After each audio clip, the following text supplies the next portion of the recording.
Magandang umaga po sa ating lahat, JTG family. Bago po tayo magsimula, konting paalala sa ating announcement. Una na po dyan, magkita-kita po tayo tuwing midweek service. Yan po ay ginaganap tuwing Wednesday, alas 7 ng gabi. Magsama-sama rin po tayo every month. Tayo may Fuel Night Friday po natin yung ginaganap 7 p.m. dito po sa ating JTG GMA Hall. Also, we would like to encourage everyone at full capacity na po tayo sa ating Sunday worship service. Meron po tayong 8 a.m. at 10 a.m. That's on-site. At nagsusupport tayo online 10 a.m. to 11:30 a.m. at jtg.gma.ph. And finally, we encourage everyone, sumali na kayo sa ating mga small groups. May 3 pamamaraan kung paano po tayo sasali. Meron po tayong Bible study group, discipleship group, at connect group. According to your age, we have youth, young adults, and men's and women's connect group. Simulan na po natin ang ating morning devotion. Muli, magandang umaga po sa lahat.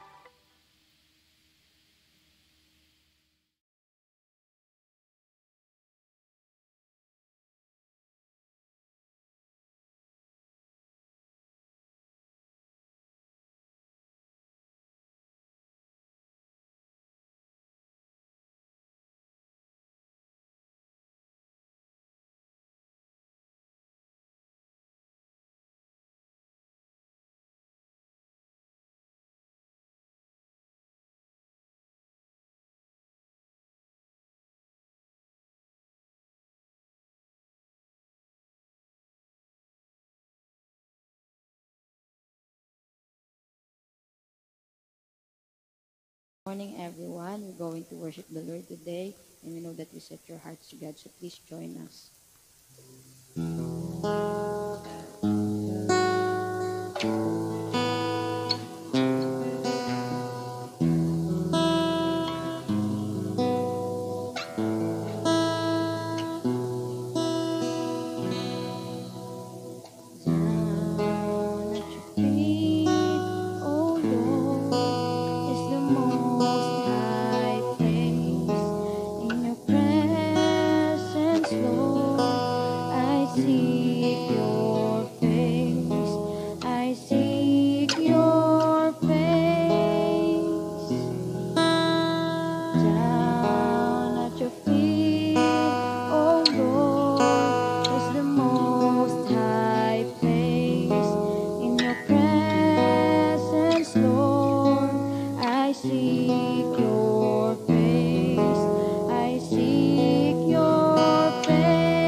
There is no higher calling.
Good morning po, JTG family. Muli po tayong mag-aral ng salita ng Diyos.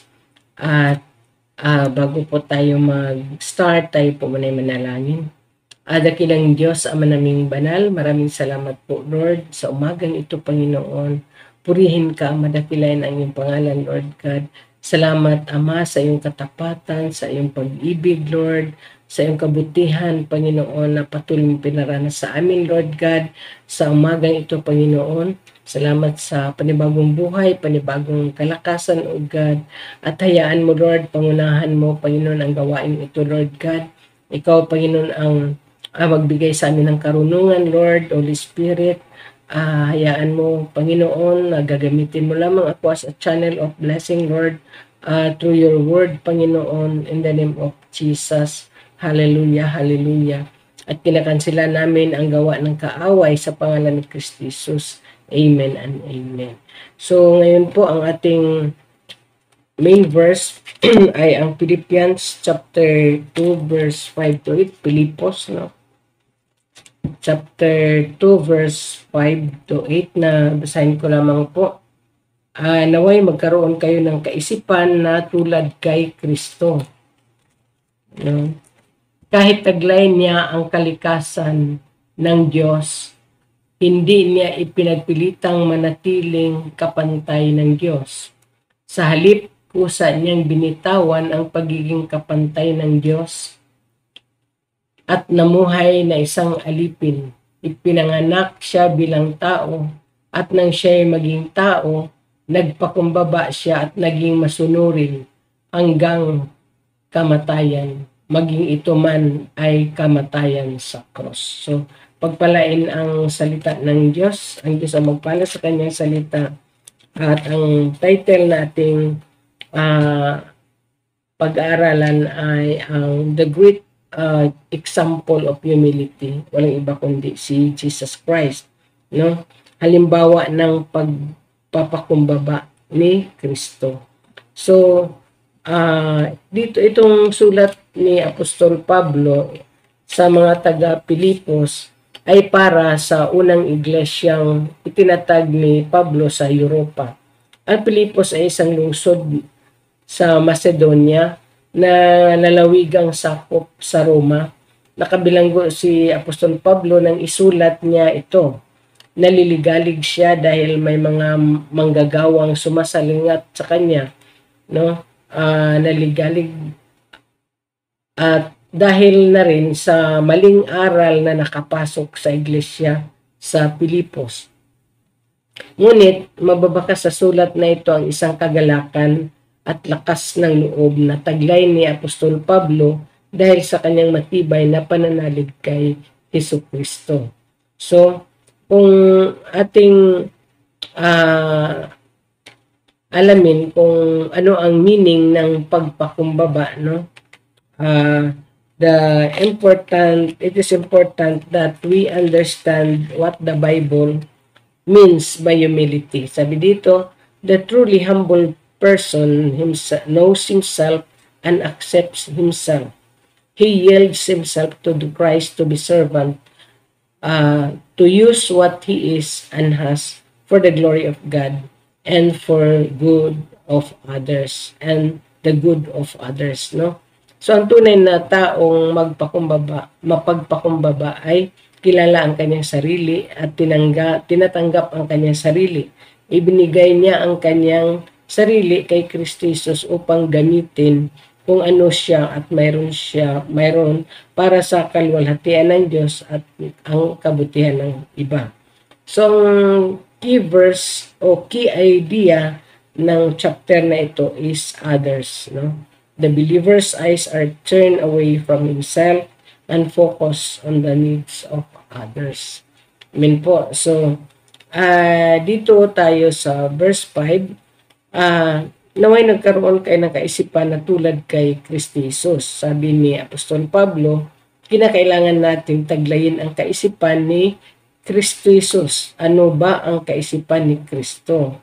Tingnan natin sa Philippians chapter 2 verse 3 and 4. Sabi dito, huwag kayong gumawa ng anuman dahil sa pansariling layunin o pagyayabang.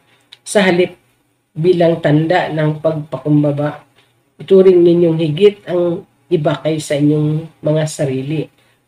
Pag malasakitan ninyo ang kapakanan ng iba, hindi lamang ang inyong sarili, no? So think of others as better than yourself, no? Ngunit mga kapatid, hindi porket pareho tayo ng pinapanampalatayaan, hindi na tayo magkaroon ng diskusyon or argumento, no? Sa iglesia, meron talagang ganon, hindi nagkakaunawaan, nag-arguments, no? At yung iba pa ay nauwi pa sa division, no?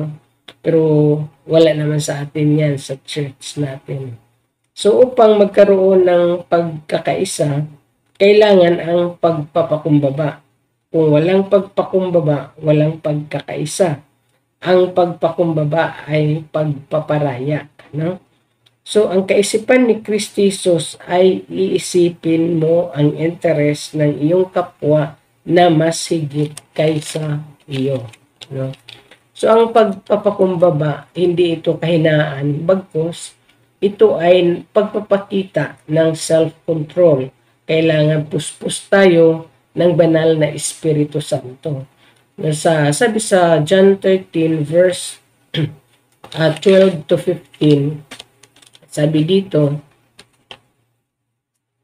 nang hugasan na ni Jesus ang kanyang mga alagad, ang kanilang mga paa, muli niyang sinuot ang kanyang balabal at nagbalik sa kinaupuan niya.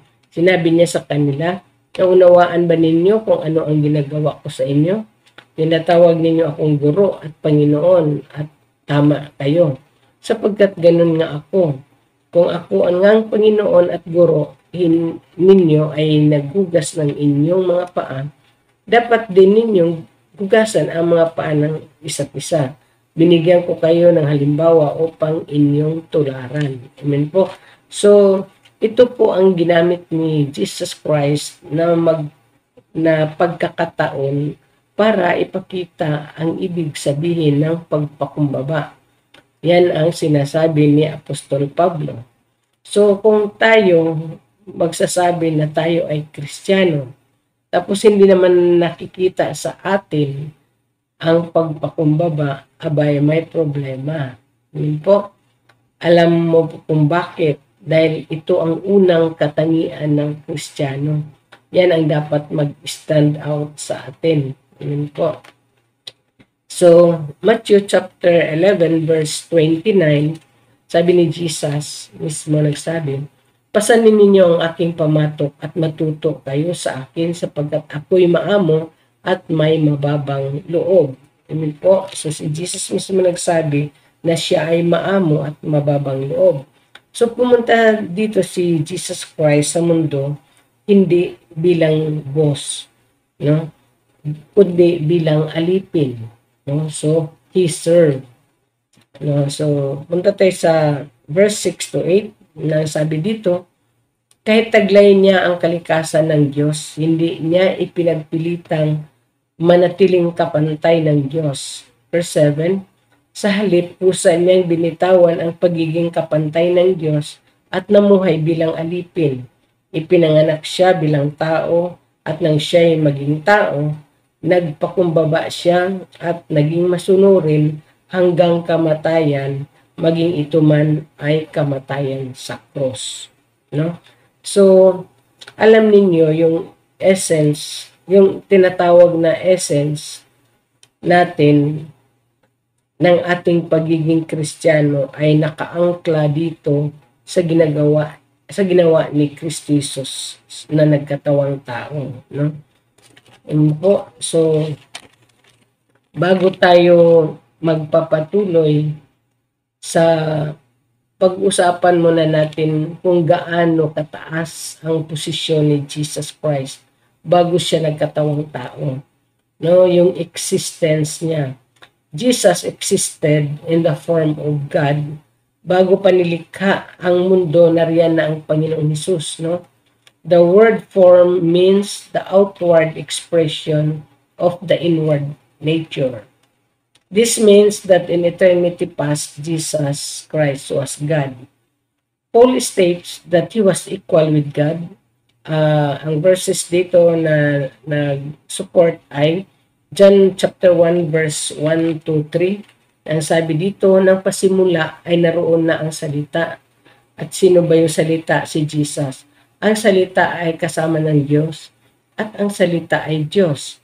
Sa pasimula ay kasama na ng Diyos ang salita. Nilikha ang lahat ng bagay sa pamamagitan niya at walang anumang nilikha nang hindi sa pamamagitan niya. At pinatunayan pa doon sa verse 18, kailanman ay wala pang taong nakakita sa Diyos, ngunit ang natatanging Diyos, ang pinakamamahal ng Ama, ang nagpapakilala sa Ama. Amen po.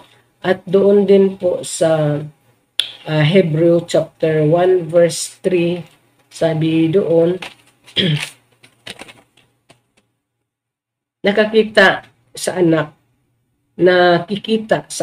ang kaluwalhatian ng Diyos, kung ano ang Diyos, at gayon din ang anak. Siya ang nag-iingat sa sansinukob sa pamamagitan ng kanyang makapangyarihang salita. Pagkatapos niyang linisin tayo sa ating mga kasalanan, siya umupo sa kanan ng makapangyarihan doon sa langit.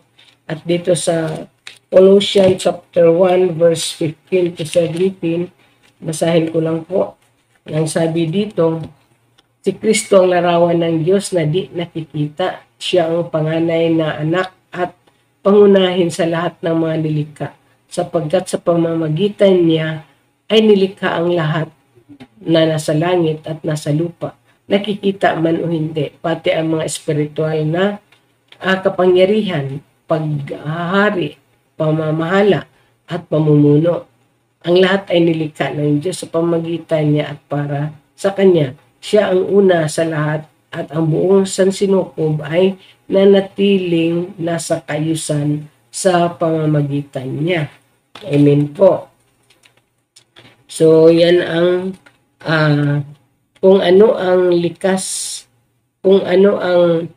likas at katangian ng ating Diyos Ama, yan din ang katangian ni Jesus Christ, no? He is the reflection of the invisible God. At kung ang katangian ng Ama ay omnipotent, omniscient, at omnipresent, ganon din si Jesus. So number 6, patuloy tayo sa number 6, verse 6, being equal, imbis ipagmalaki ni Jesus Christ ito ay kanyang isinuko bilang tao. Bakit hindi na kailangan ni Jesus na pagsiksikan niya na bakit hindi niya ninais? Dahil meron na siya noon, no? Siya ay God, no? So merong isang nilalang na ninanais niyang kunin ito, mayroong isang nilalang na nais niyang kunin ito na maging kataas-taasan. Walang iba kundi si Lucifer, no? Sabi sa Isaiah 14 verse 14 to 15, aakyat ako sa ibabaw ng mga ulap, papantayan ko ang kataas-taasan. Ngunit anong nangyari? At nahulog ka sa daigdig na mga patay sa kalalimang walang hanggan, no? So yan ang ninais ni Lucifer, ngunit siya ay nahulog sa kailaliman, no? Sa verse 7 to 8, sabi dito, nung siya ay bumaba mula sa langit, ginawa niya ang kanyang sarili na walang kabuluhan, no? He emptied himself upang siya ay maging tao, at hindi lang tao, siya ay isang alipin. Po. So, nung si Kristo Jesus ay nagkatawang tao, hindi nawala ang kanyang katangian at likas ng Diyos. He is fully God and fully man at the same time. So, ano ang ibig sabihin na ginawa ni Jesus Christ ang kanyang sarili na walang kabuluhan? Meron siyang isinuko ang kanyang kaluwalhatian, no? Sa mababasa natin sa John 17 to 4 to 5, inihayag ko dito sa lupa ang inyong kaluwalhatian natapos ko na ang ipinagawa mo sa akin, Ama. Kaya Ama, ipagkaloob mo sa akin ngayon sa iyong harapan ang kaluwalhati ang taglay ko sa piling mo bago palikhain ang sanlibutan. Amen po. So naroon na yung kaluwalhatian ni Jesus Christ, no? Bago palikhain ang sanlibutan. So bago pa siya nagkatawang tao, meron na siya niyan, no? Kaya naalala nyo yung transfiguration sa Matthew 17 verse 1 and 2. No? Sabi dito na pagkaraan ng 6 na araw, isinama ni Kristo Jesus si Pedro at ang magkapatid na Santiago at Juan. At sila ay umakyat sa isang mataas na bundok. No, habang sila'y naroon, nakita nilang nagbago ang anyo ni Jesus. Nagliwanag na parang araw ang kanyang mukha at nagningning sa kaputian ng kanyang damit. No? Amen po. So, yun ang nawala ni Kristo Jesus, no, nang nagkatawang tao. Siya yung kaluwalhatian kasi isinuko niya yon. So, sa 2 Corinthians chapter 8 verse 9, sabi dito, hindi kaila sa inyo ang kagandahang loob ng ating Panginoong Hesus na kahit na mayaman ay naging dukha upang maging mayaman kayo sa pamamagitan ng kanyang pagiging dukha. So, ibig sabihin dito, iniwan ng Panginoong Hesus ang kanyang kaluwalhatian doon sa heaven, ang kanyang riches, no? Siya ay naging dukha upang tayo ay maging mayaman sa kanyang pagiging dukha. Amen po.